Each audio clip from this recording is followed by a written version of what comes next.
Hi, I'm Tom Chalmers and I'm Managing Director of Legend Press as well as the Legend Times Group, and we're an independent book publishing company. We've been going for 11 years. Are in fact a work-related book, so the Dow House by G. McNeill, which Legend Press are publishing later this year. I'm not saying that just as a plug, that it's nice to have a plug, but I was trying to catch on reading for my holiday. Later on today I'll buy several new books to take with me and hopefully read on the beach. One thing that stays with me, I guess, is the Fall by Albert Camus, which I've picked up randomly, which is a whole disintegration of someone's psyche in 100 pages. It's one of those books that's unique, and you think it kind of stays with you forever, and you think that no one else could have written that. Probably The Wind-Up Bird Chronicle by Haruki Murakami. Murakami's one of his authors. It was recommended to me, and then you get slightly gutted when everyone loves him, because it felt like it's kind of, you hear his name all the time. But I love The Wind-Up Bird Chronicle, and if I'm going to kind of recommend a book to someone, then I usually give them that. That's a hard question, partly because many of them are customers. Where should I go for? I'll go with my roots, since this has been a big year for Leicester. I will go with the Kibworth Bookshop, which is in Kibworth, which is run by Debbie. It's been longlisted and shortlisted several times, the Independent Bookseller of the Year, and it's everything a great bookshop should be: imaginative, innovative, great books, great people.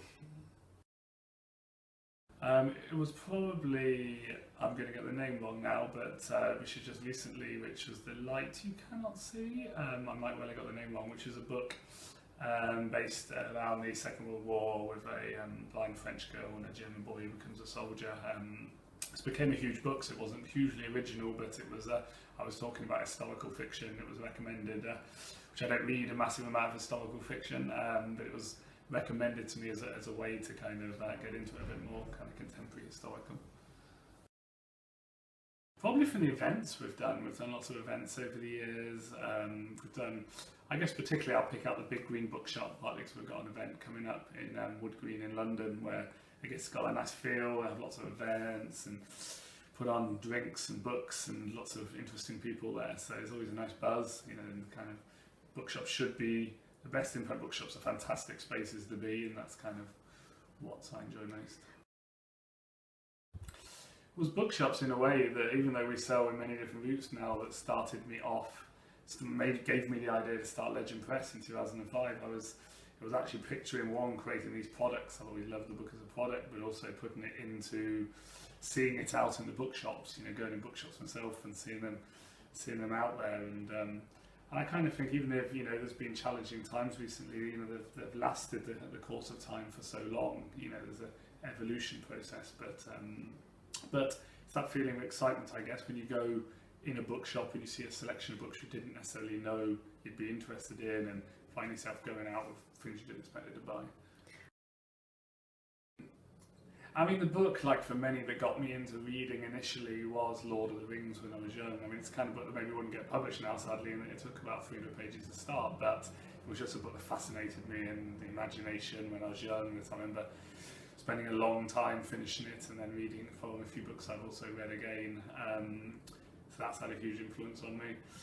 It's hard to pick out, and I'm purposely not selecting Legend Press books to be too advertorial in this, but it's hard to pick out. There's certain books at certain times that just stay with you at that time of your life, that chimes with something, or just, there's a handful of books that you kind of, will always remember for having a certain impact, and you kind of feel slightly different at the end as you did at the start.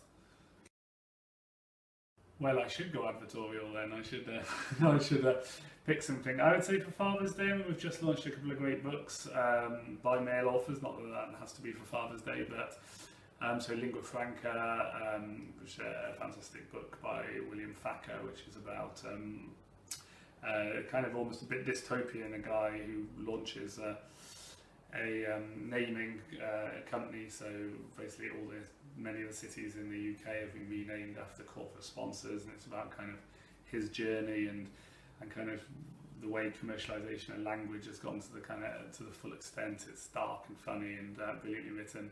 and also Wildlife, which is launching on the 13th of June, which is by another great writer, Liam Brown, which is about which many of us face as someone who actually kind of walks out of mainstream life, walks out of his family, ends up living in this group of men in a community that are kind of self-sufficient, but as more difficult times come in, it starts to disintegrate, and whether we can get out of that. Both in their own ways have their dark side, funny side, have today's message for today, so they're 2 books I recommend.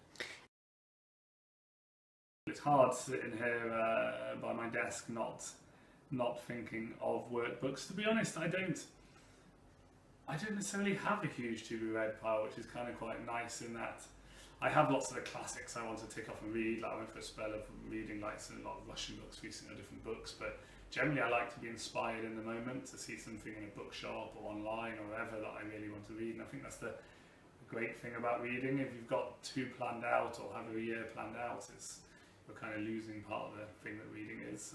So who knows, something maybe in an hour will be at the top of my to be read pile.